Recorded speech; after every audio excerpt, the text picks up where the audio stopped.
slide activatornya harus banyak.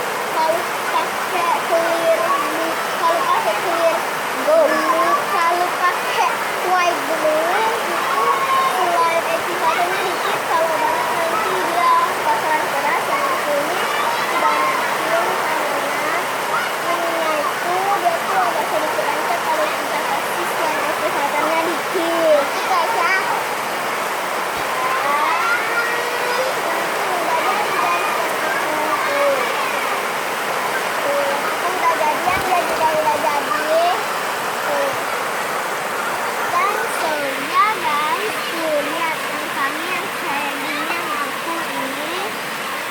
Yang aku kayak beli gitu, yang dia tuh kayak pudar gitu ya guys.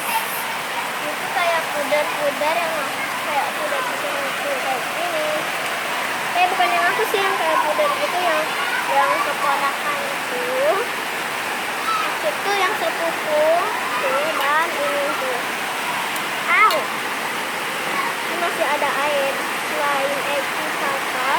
Kalau kalian diam selama 3 hari, kalian bakal bunyinya tuh cetok-cetok yang kayak ini. Harus ditutup guys. Kalau nggak ditutup nanti diamnya kerasan. Dan kalau kalian mau tahu bunyi cetok-cetoknya tuh kayak gini ya guys. Nanti ya guys, hujan nih guys.